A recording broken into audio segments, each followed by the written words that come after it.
This is my first attempt for a guide to some of the champions of the game Solstice Arena, and I hope you enjoy it. Please leave a comment if you liked it or if you think I can improve anything at all. And my first champion is actually one of my favorite champions. It's Marco the Assassin, the Hired Blade. Marco is a very versatile champion. I love him a lot. The way he works is awesome. You see, he has a dagger, he has a sword. Now, as an assassin, his main goal will be to kill people without dying himself, but his health is low, so it's not gonna be easy, of course. His perk is ambidextrous, which basically means that whenever he is not in melee range, Marco will swap his sword for daggers, and he will throw these daggers at enemies. Important to note here is that while throwing daggers, Marco will still be walking towards his target as if he were to attack it with melee, which he will when he reaches the target. And the daggers deal less damage than his sword attacks. So it's good for poke, but it's not very high damaging. His second ability is Death from... his first ability, his signature ability is Death from Above, which basically means that he jumps to a target on huge range and deals a high amount of damage with it. Well, a high amount of damage to it. And that scales with Void. Now, as for the scaling, the specking of his skills, I put 3 points in cooldown, so whenever he kills or is part of a kill on an enemy, the cooldown of Death from Above is immediately refreshed, which is very good for cleanup duties like triple kills. This is the triple kill champion if you know how to play him. Now I put 2 points into area, so that whenever he smacks onto someone, that the people who are near to that enemy will take damage as well. Enemies, of course. His second ability is Relentless. Passively, his basic attacks will deal more damage the lower his own health is, which is not that very handy because he's an assassin. And actively, there will be a dark power surrounding Marco and reducing the amount of damage he takes for a short time. I put 3 points in lifesteal, so that whenever the effect ends, the active effect ends, that he will be healed for a small amount of portion of his health, which scales of course with the amount of health he has. So the more iron you get, the more healing you get. And 2 points in defense because he's an assassin and you want him to survive. Because I always say, it doesn't matter whether you kill your enemy, it matters whether you die or not.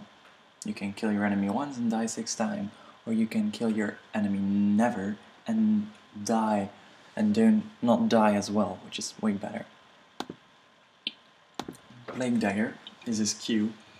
It's very good ability, it's bread and butter actually.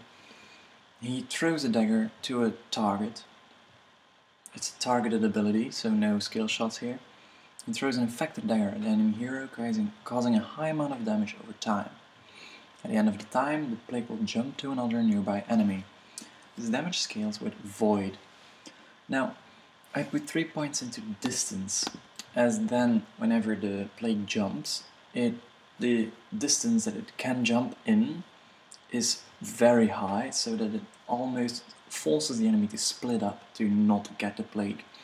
I also put 2 points in count, as that means that it will jump more times, and so you can get the plague on everyone of the enemy team.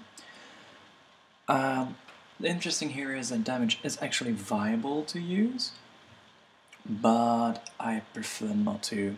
I am more utility based, this is really high damage based. You sacrifice a lot of utility abilities.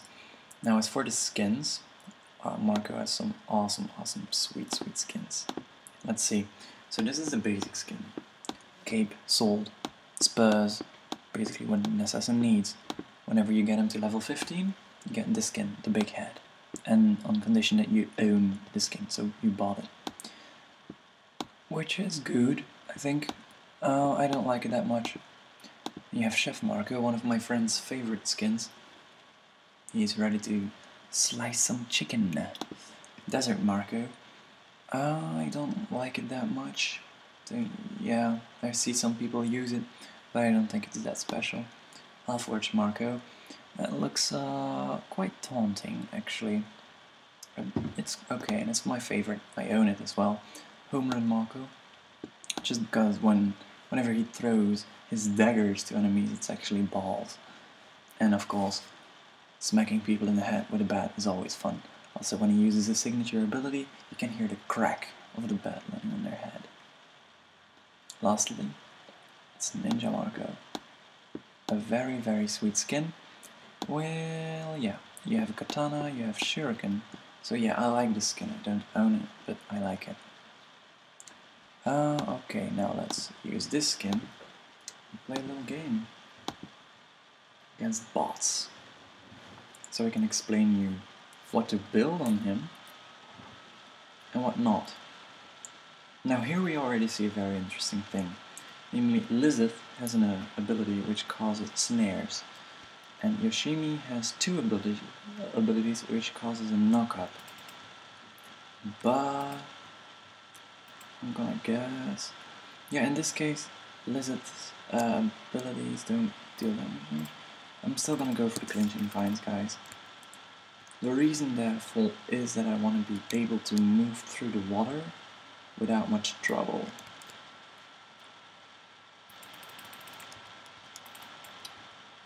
Yeah, so I'll throw my dagger here. That's the dagger.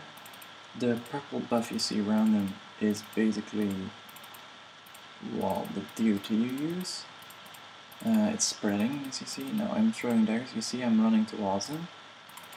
Then at a point I can jump again.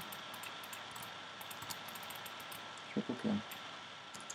That's how you do it. That's how you roll Marco. Easy peasy. Look at him smacking the tower. So freaking awesome. Now, I'm using my Relentless. As you see, there's a purple buff surrounding me, and here was a small purple circle. When the purple circle expires, you get a small amount of health back. So basically what you want to do is, in the start, you want to poke enemies with your daggers. Don't go in. Of course you have different playstyles. I like this playstyle more. Just throw. No, this is low, so I pounce in, kill her. I pounce Yoshimi in, kill her. And I kill him again. That's your role. You want to finish every one of. You don't want to be initiator of fights. You want to be... actually, you're very, very low damage whenever you are not fighting as in combat, like in melee range. But that's not bad, because you just have to rely on your team doing all the damage. Let's kill him one more time. So you see, I'm not doing that much damage with my dagger, but it's spreading, and it went to her. Now, as they are not focusing me, I can focus them.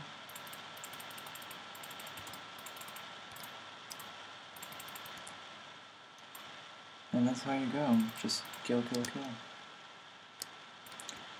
Now, of course, there are many people who would go for a more void build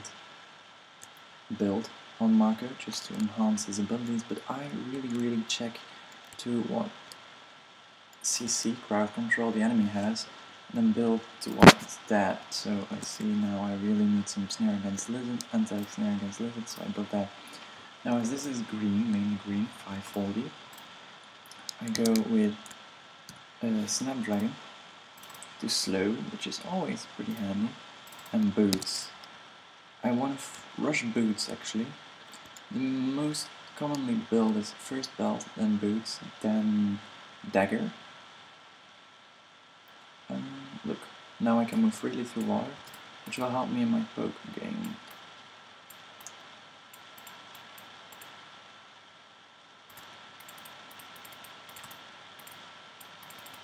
Yes, now I can kill everyone.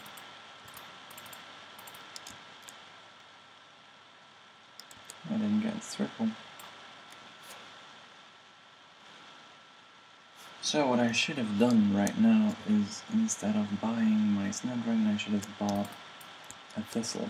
Why? Because if I'm going with a green build, you want to be able to deal damage. Again, I'm healing myself up with my W. That's the most common use, just to heal up a little bit.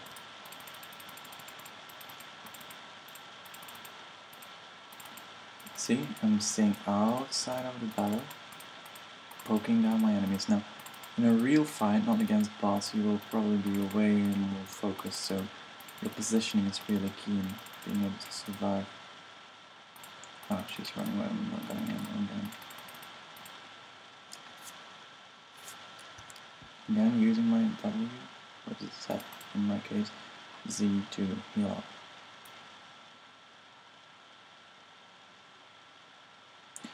I'm just gonna quickly grab a chest and go back to buy a little bit more items.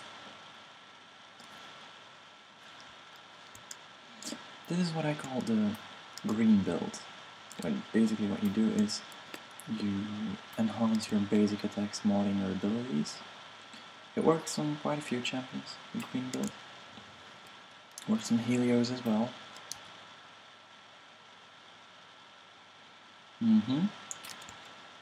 See, this is of course bot, so it's very, very easy. Why I go for Thistle? Well, there are a few options. You can go for Blade of the Eclipses against very tanky teams, but the enemy team right now is not that very tanky. Thistle is for high attack speed, which is good because I already do a lot of damage with my basic attacks, and that shift is more for when I go for a void-based build. So let's buy this and run away.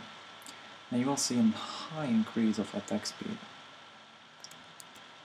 right now whenever I see an enemy.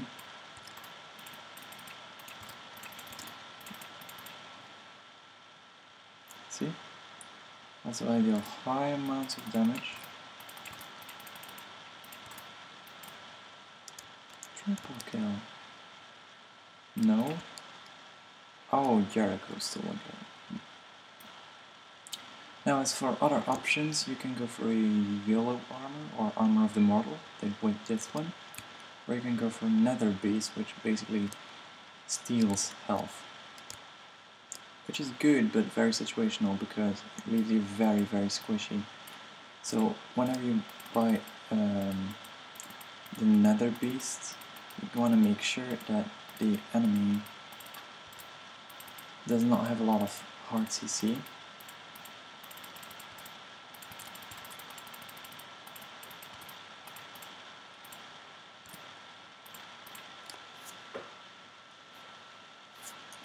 And that's how I'm going to finish the game.